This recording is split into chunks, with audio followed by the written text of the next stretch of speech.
life changed for you. It also changed for 5 very average members of the public as they were catapulted to number 1 in the pop charts after being on TV for the last few months. But this... You are rude. How am I rude? There was one of them that whenever you watch back some of the programmes was not an average person, but actually a musical genius. But more of that in a second. Yeah, okay.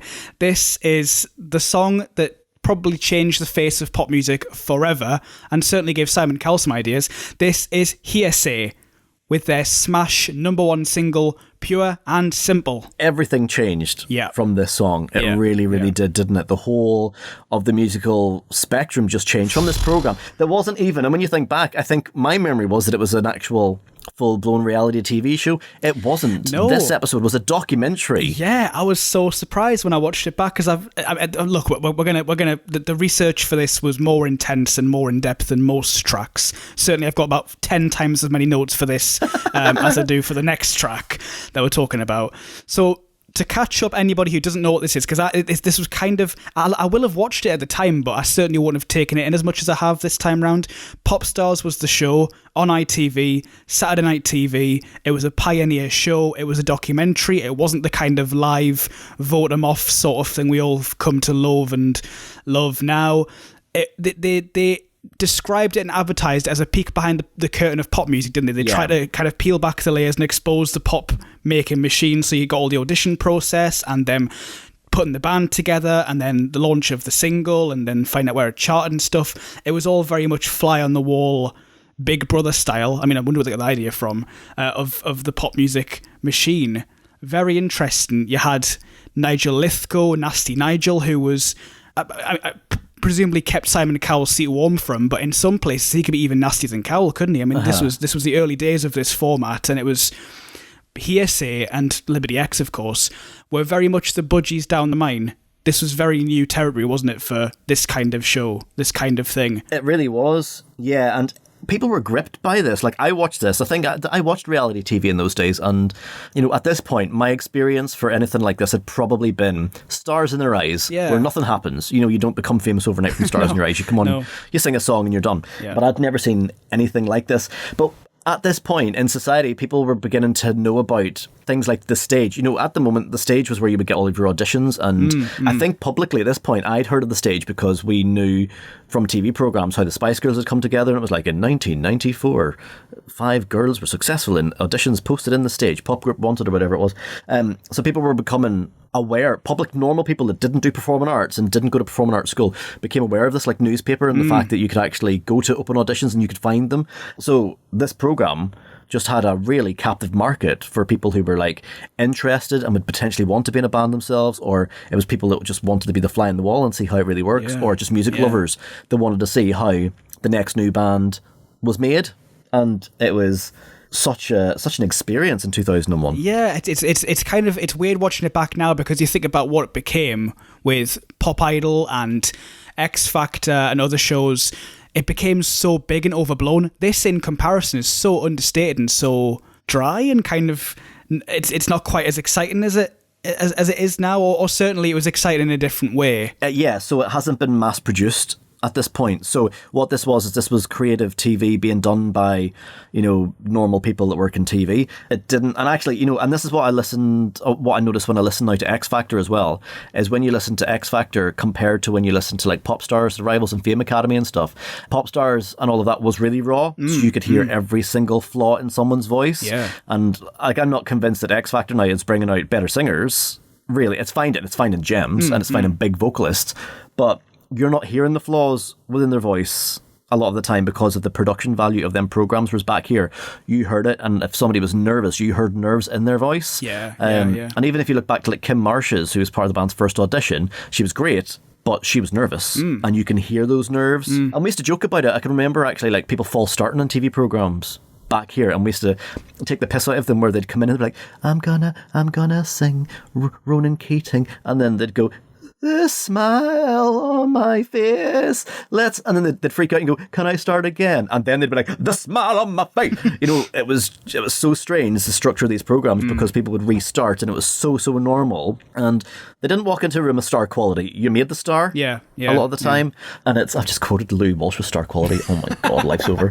But it was just a completely different experience.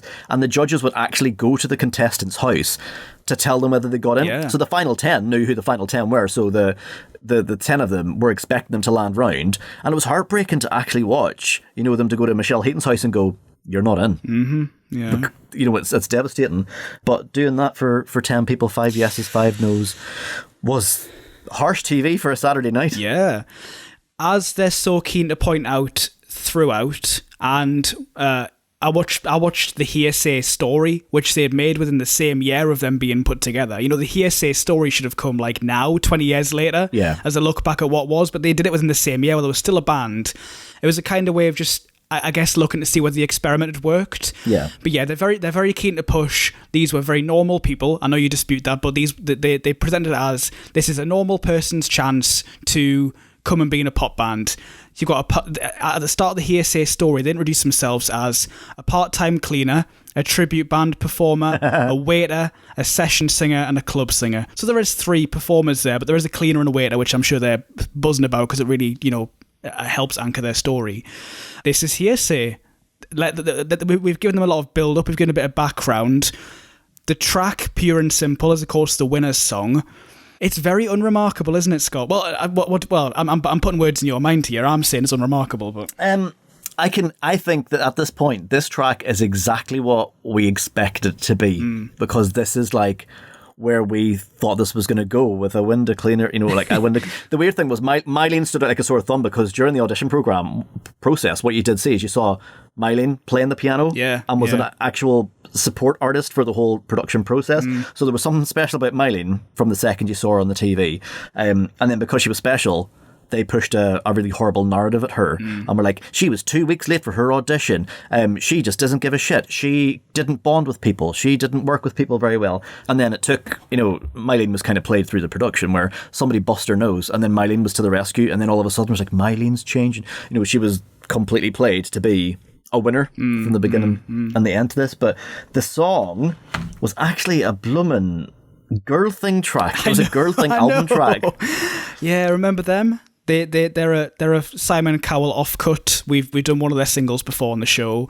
They didn't do much more than that. But yeah, this was their song that didn't quite, they were dropped by Polydor to make way for Hearsay. Yeah. How brutal is that?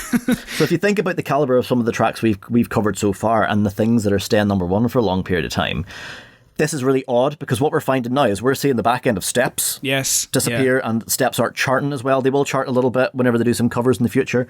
But this song was absolutely not what was needed to give a band longevity at this point. This was a very much, the idea must have come around in 1997, and it took to 2001 to make the programme. But, what really did feel like an experiment?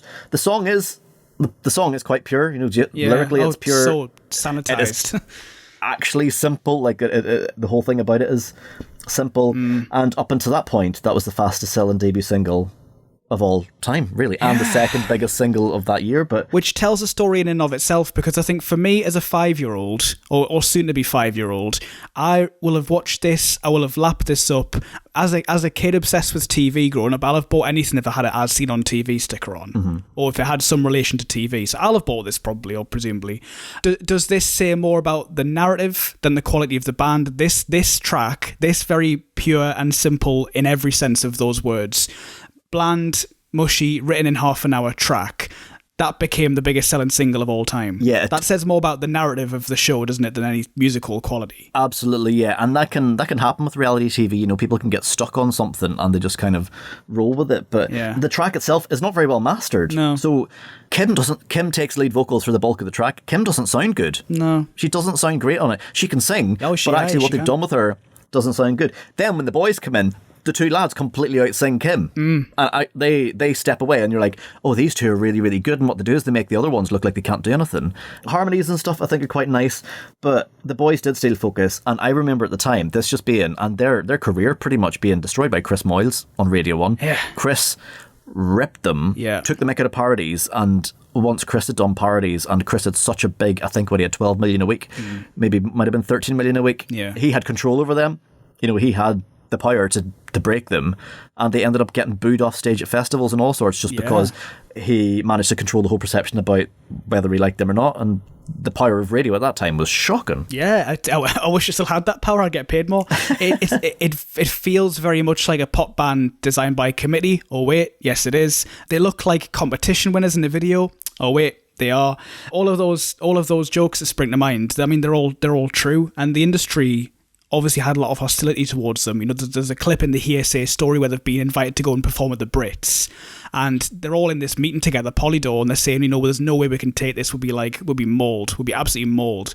So the people who made the band and made the show knew that they were going to be savaged, but they're laughing to the bank with that first single. I mean, the success didn't follow. No. But certainly this first track, well, that's the thing. Do you think didn't they have known it would have been flash in the pan? Or do you think they would have genuinely expected some kind of long-term success out of this lot? I don't know, because I think this was an experiment. It's like, you know, sometimes it's the first pancake. You do it to see what you can do with the second, the third, and the fourth. Yeah. You know what I mean? And there might have been a longer-term game for this. You know, and you know, without being like I know too much about the backing of reality TV these days. The recipe hasn't changed. The marketing, the ploy, and the production value of it is very, very different. So what they've done in this program isn't really any different to anything we're going to see in the future with reality TV, and we've got some absolute gems out of reality TV up to a point where then it just became saturated, and you know, yeah, you can win X Factor, but you're now competing against all the previous winners, not the contestants you've been in that year's competition with. You know, it's a hard pot to be in these years. But video wise, I remember there being a joke about, there was loads of flames, you know, them pyro flames that fly up. Yes, yeah. I remember at the time there being like a video going around or something where there was sound effects where every time a flame went up, because it went up directly behind someone, there was a fart noise put on it. I can't remember who did it. There's a good chance this was a Chris Moyles thing, but I can remember like there being like a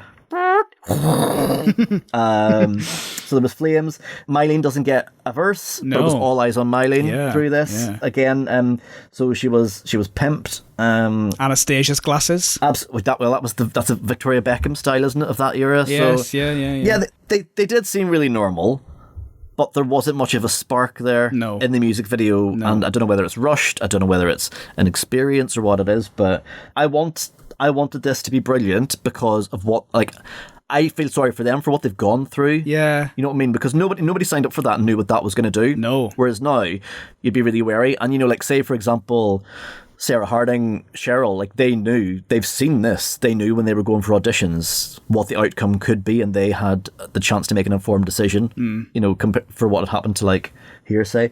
But fascinating approach, and then the fact that other people took different approaches to it was really good too. Because what was the one on the other BBC one that they did? Fame Academy. Yes. Fame Academy was interesting because there was more behind the scenes stuff, and it was very documentary led. But you were pushed a different story and a different narrative, and that was interesting in a different way. So we can chalk this up as an experiment. Not entirely successful, but certainly it'll have given them ideas for future series, wouldn't it? Well, I do think it was successful because actually I loved what happened next, not for Hearsay, but for the runners-up. So I think as an experience, it was brilliant. We'll get to the runners-up because arguably not even arguably, they totally blew Hearsay out the water. Yeah. I guess because the group that splintered off, Liberty, became Liberty X, they will have not been attached to the reality TV program. They'll have gone and done their own thing. They'll have got some better songwriters. They'll have been just treated like a real band rather than a soap opera. I mean, in the Hearsay story at the very end, there's a quote from the manager who's called Chris Herbert, and he said, "The other day I was talking to a journalist and they were talking about it, Hearsay, like it was a character.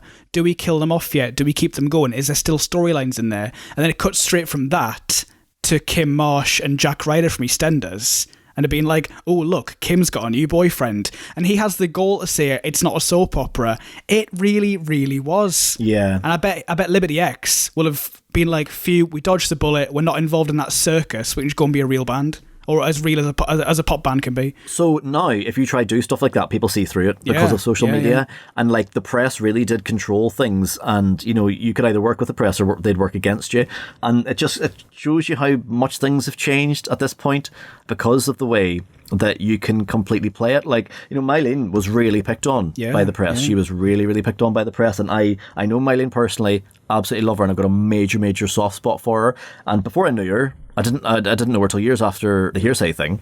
But there was always something about her, and I was like, she's special. And there was always just something in my head thinking she's the one that this is actually built around, even though Kim's doing all the singing, the cameras are pointing at Mylene, she's the one to watch. She gave my mum a shout out on her birthday this year on Smooth Radio, so... Did she? Cheers, oh, Mylene. Amazing. Oh, amazing. Yeah. Hearsay will return in this podcast, but it's safe to say never, ever, All Saints, never ever, never ever getting this big again. This is the peak of Hearsay. It is all downhill from here. Sorry.